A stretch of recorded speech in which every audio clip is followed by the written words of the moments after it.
प्राचीन समय की बात है। एक खूंखार डाकू था जिसका नाम था गोवर्धन। उसने जीवन भर कभी राम, कृष्ण या हरि का नाम नहीं सुना था। हिंसा और चोरी ही उसका कुल धर्म और पेशा बन चुका था। पर विडंबना देखिए, पूर्व जन्मों के पुण्य या भगवत कृपा ही थी कि उस पापी का नाम गोवर्धन पड़ा, जो स्वयं प्रभु का ही एक परम पावन नाम है। पृष्ठभूमि में घोड़ों के दौड़ने और शोर मचाने की आवाज आती है।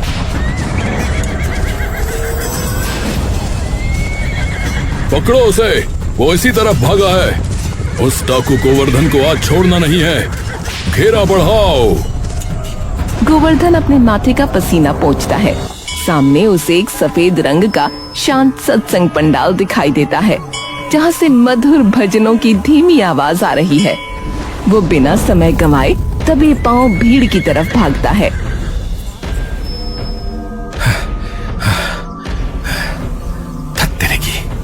ये सैनिक तो हाथ धोकर पीछे पड़ गए हैं। इस भीड़ और पंडाल की ओट में छिप जाता हूँ। हाँ, यहाँ किसी को भी अंदाजा नहीं होगा कि शांति के बीच एक डाकू बैठा है।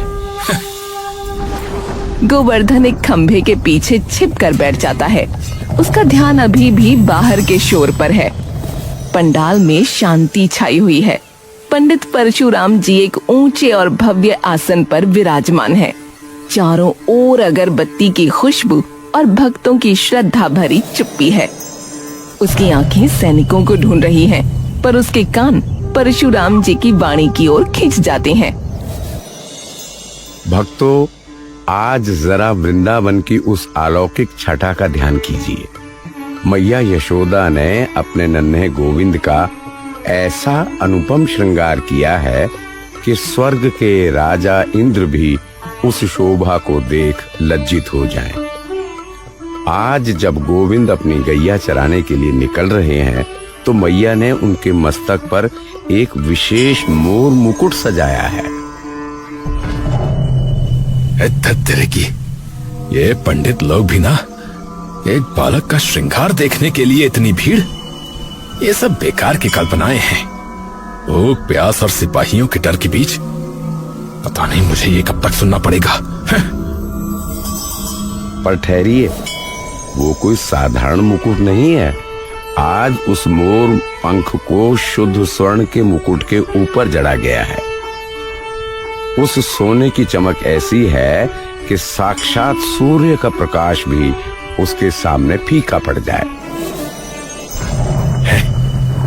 ये पंडित जी ने क्या कहा? स्वर्ण, सोने का मुकुट? क्या ये पंडित सच कह रहा है?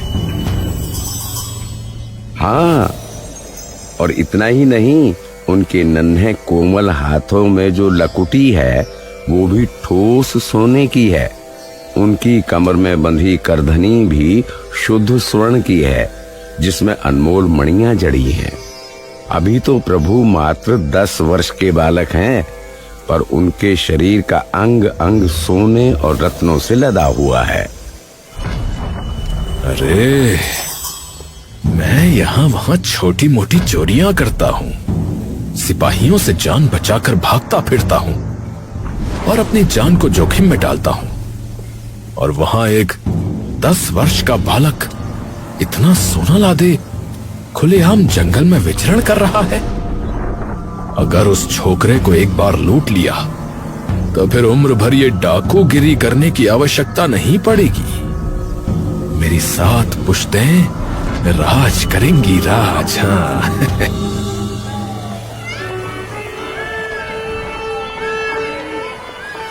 कथा समाप्त होती है। भीड़ धीरे धीरे जा रही है।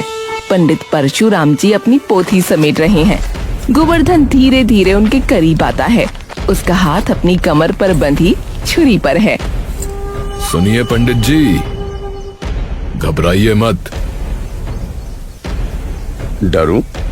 भला मैं आपसे क्यों डरूंगा भाई? शायद आप मुझे पहचानते नहीं। मैं अपना परिचय दे देता हूँ। मैं हूँ खूंखार डाकू गोवर्धन। अरे गोवर्धन, तुम्हारा नाम तो बहुत पावन है भाई। पर एक डाकू का मुझसे क्या काम?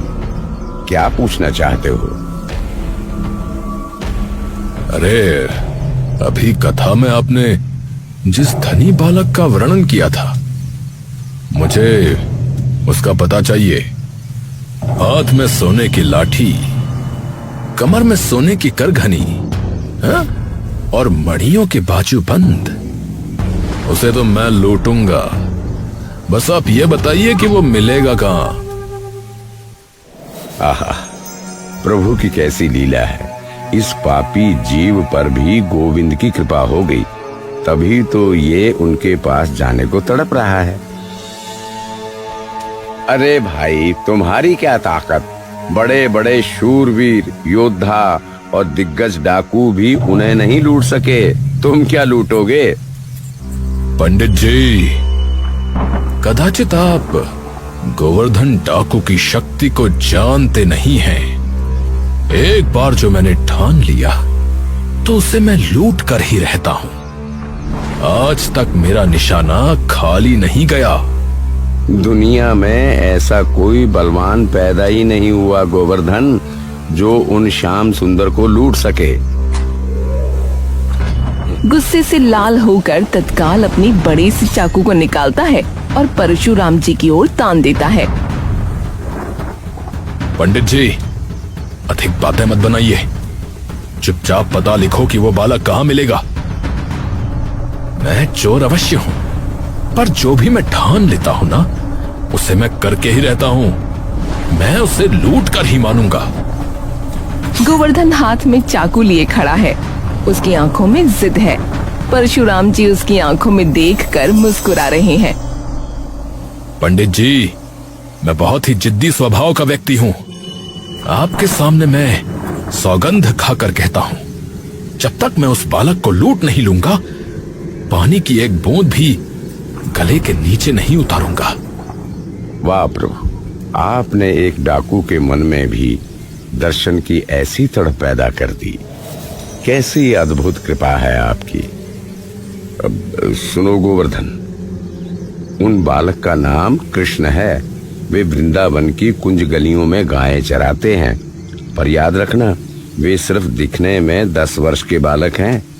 चतुराई में उनका कोई सानी नहीं। वे ना तो किसी के बहकावे में आते हैं और ना ही तुम्हारी इस चाकू और धमकी से डरेंगे।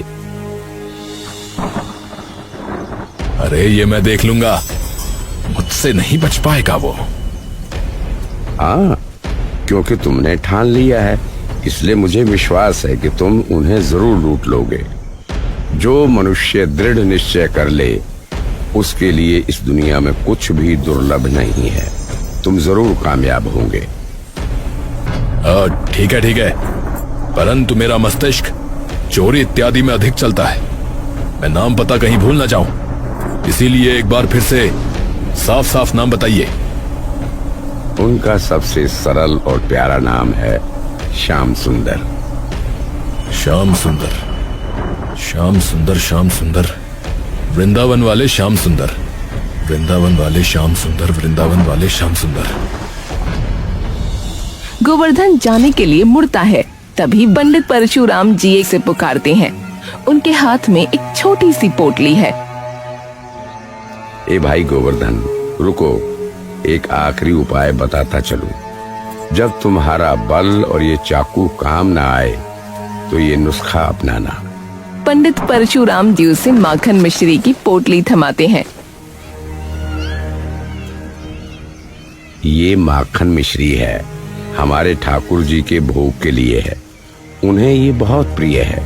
अगर वे तुम्हारी घुड़की या चतुराई से ना लुटें, तो फिर प्यार से उन्हें ये खिलाना और लूट लेना।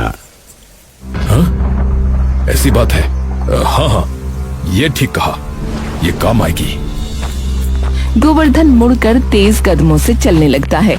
उसके चेहरे पर अब लूट का लालच नहीं, बल्कि एक अजीब सी बेचैनी है। वो चलते चलते बड़बड़ाने लगता है।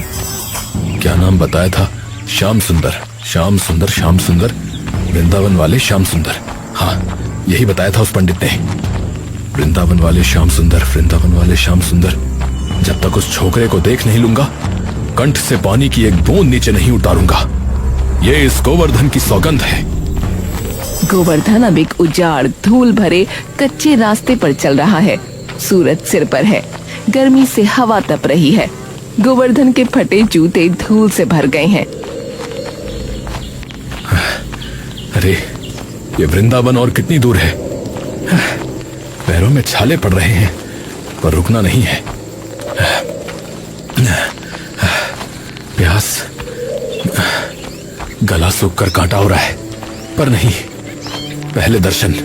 नहीं, पहले लूट। हाँ लूट।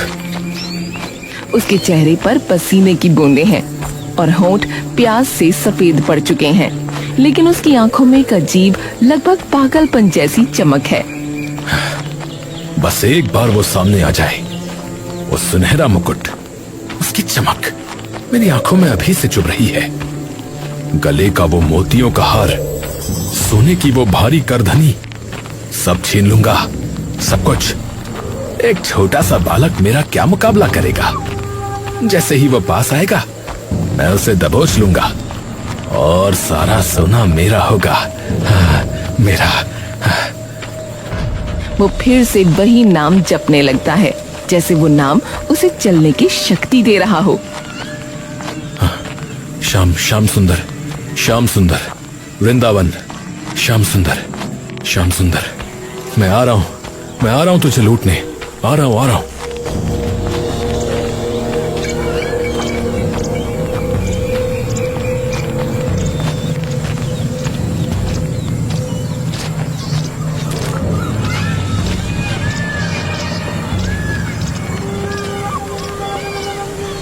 गोवर्धन थका हारा वृंदावन पहुंचता है। वो वहां के स्थानीय लोगों को पकड़ पकड़ कर पूछने लगता है। ए भाई सुनो, यहाँ श्याम सुंदर अपनी गाय कहाँ चराते हैं? जल्दी बताओ। अरे भैया, कौन श्याम सुंदर? यहाँ तो कई श्याम है। अरे वही श्याम सुंदर, 10 साल का बालक जो सोने के गहने पहनता है। कहाँ है वो? अरे भाई, कुछ पगला वगला गए हो क्या? है द्वापर युग बीत गया जब कन्हैया गौएं चराते थे। इस कलयुग में तुम्हें कहाँ दिखेंगे? जाओ अपना रास्ता नापो भाई। दिखेंगे, अवश्य दिखेंगे। पंडित परशुराम जी ने कहा है तो अवश्य दिखेंगे। गोवर्धन झाड़ियों और पेड़ों के बीच भटक रहा है। उसके होंठ बुरी तरह से सूख चुके हैं। वो लड़खड़ा कर चल रहा है। कहाँ हो श्याम सुंदर, कहाँ हो? पंडित परशुराम जी ने तो कहा था कि आप यही हो, पर यहाँ तो सिर्फ झाड़ियां हैं। कहाँ छिपा है वो धनी बालक? वो थक कर एक पेड़ के नीचे गिर पड़ता है। उसकी आंखों में धुंधलापन है। सुनो, मैंने सौगंध खाई है। जब तक मैं तुम्हें देख नहीं लूंगा मैं पानी नहीं पीऊंगा, चाहे मेरे प्राण ही क्यों ना निकल जाए। पर मैं यहाँ से हिलूंगा नहीं। जंगल में सन्नाटा छा जाता है। गोवर्धन की आवाज अब एक चीख में बदल जाती है। श्याम सुंदर, अरे कहाँ हो? अरे क्या तुम एक डाकू से डर गए? अरे बाहर आओ। अरे मुझे तुम्हें लूटना है श्याम सुंदर, श्याम सुंदर,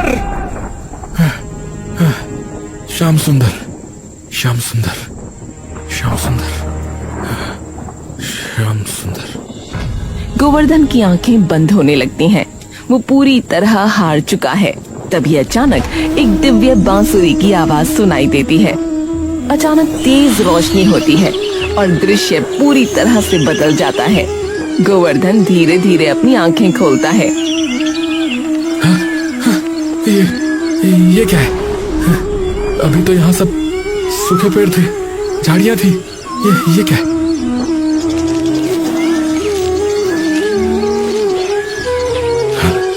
हाँ?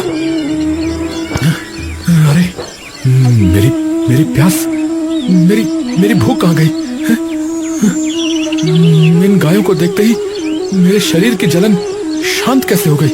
अरे ये कैसी माया है?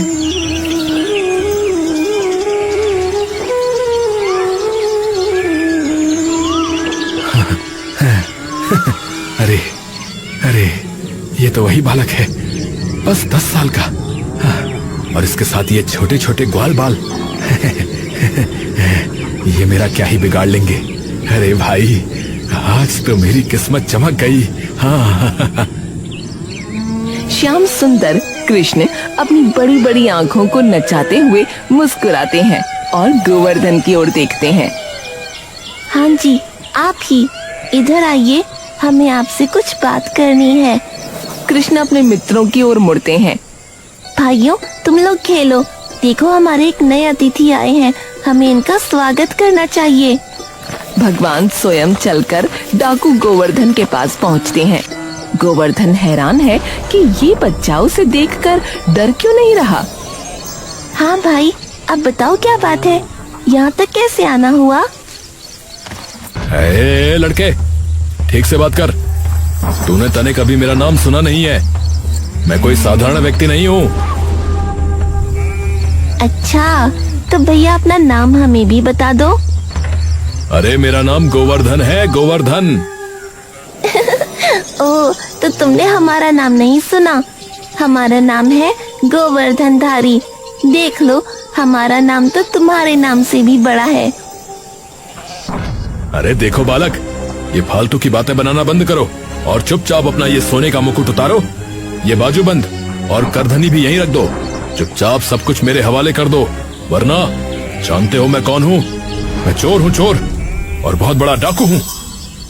श्याम सुंदर गोवर्धन की धमकी सुनकर जरा भी नहीं डरे, बल्कि उनकी आंखों में एक दिव्य चमक आ गई। भैया, तुम गलत जगह आ गए हो। अगर तुम चोर हो तो हमसे बड़े चोर तो इस दुनिया में कोई नहीं। हम तो चित चुराते हैं और जीव के जन्मों जन्मों के पाप चुरा लेते हैं। तुम हमें डरा नहीं सकते। गोवर्धन पसीने से तरबतर है। उसे जोरों की प्यास और भूख लगी है। हाँ, ये बालक तो सच में बहुत चतुर है। ये ना ही डरा और ना ही धमका। अब लगता है कि अंतिम दांव चलना ही होगा।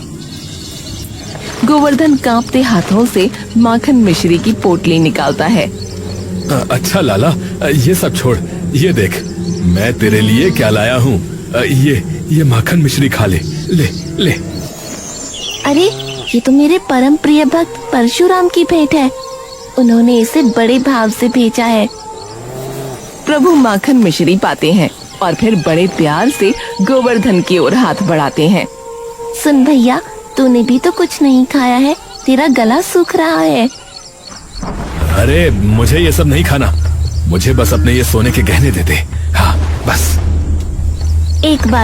बस एक बार इसे चख तो ले, फिर मैं खुद अपने सारे आभूषण तुझे दे दूंगा।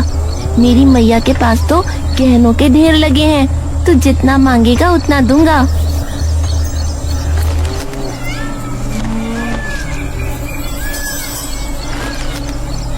गोवर्धन जैसे ही वो माखन मिश्री चखता है, अचानक उसके चेहरे के भाव बदलने लगते हैं। उसके भीतर का अंधकार और क्रोध मिटने लगता है। उसकी आंखों से आंसू बहने लगते हैं। हाँ,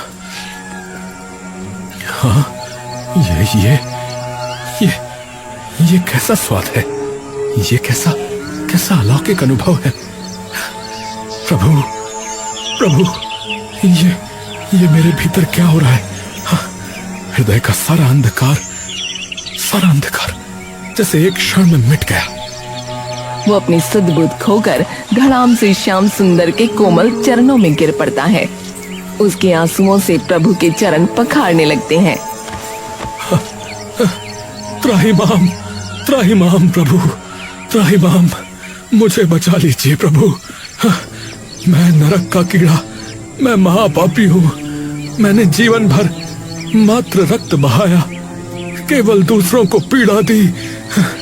क्या आज मुझ जैसे अपराधी को भी आपकी शरण मिलेगी प्रभु? मुझे क्षमा कर दीजिए नाथ, मुझे क्षमा कर दीजिए। श्याम सुंदर मंद मंद मुस्कुराते हैं। वो अत्यंत सहजता से अपने सर का स्वर्ण मुकुट, हाथों के बाजूबंद और कमर की करधनी उतार कर गोवर्धन के सामने मिट्टी में रख देते हैं। अरे भाई गोवर्धन, तू इन्हें लूटने ही तो आया था ना? ले, ये सारे आभूषण अब तेरे हुए। देख, इन्हें पाकर अब तो तू खुश है ना? अब तो तेरी प्यास बुझ गई। नहीं नहीं प्रभु, नहीं। धिक्कार है इन निर्जीव पत्थर के टुकड़ों पर, जिन आभूषणों के लिए मैं अंधा होकर आपको लूटने चला था, वो आज आपके चरणों की धूल के बराबर भी नहीं प्रतीत हो रहे हैं। जो परम सुख, जो परम शांति मैं जन्म जन्म से हिंसा और पाप की गलियों में ढूंढ रहा था, वो आज आपके नन्हे चरणों के स्पर्श में मिल गई है। मेरा सारा भ्रम, मेरा सारा अहंकार टूट गया है नाथ, टूट गया है। अब मुझे ये सोना चांदी नहीं चाहिए प्रभु, नहीं चाहिए।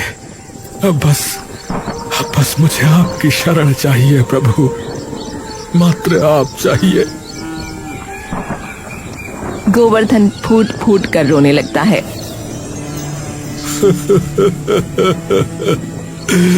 हे प्रभु, ये मैं क्या कर रहा था? हे सुख सिंधु, अब मुझे अपने इन शीतल चरणों से कभी भी अलग मत कीजिएगा प्रभु। मुझे यहीं रहने दे प्रभु, मुझे यहीं रहने दे, अपने इन चरणों में स्थान दे प्रभु। भगवान कृष्ण झुककर अपने कोमल हाथों से उस डाकू को उठाते हैं। प्रभु के स्पर्श मात्र से गोवर्धन का मैला और हिंसक स्वरूप पूरी तरह बदल जाता है। उसका शरीर दिव्य और तेजोमय हो जाता है। जो मुझे लूटने की जिद कर ले तो मैं स्वयं उसी का हो जाता हूँ। आज से तू मेरा डाकू नहीं, मेरा सखा है। भगवान की ऐसी असीम कृपा हुई कि गोवर्धन का पार्थिव शरीर पूर्ण हुआ और वो सदा सदा के लिए नित्य सखा बनकर गोविंद की सेवा में लीन हो गया। प्रभु को धन दौलत नहीं, केवल आपके सच्चे भाव और समर्पण की भूख है। एक बार उन्हें पुकार कर तो देखो, वो लूटने वाले को भी अपना सखा बना लेते हैं।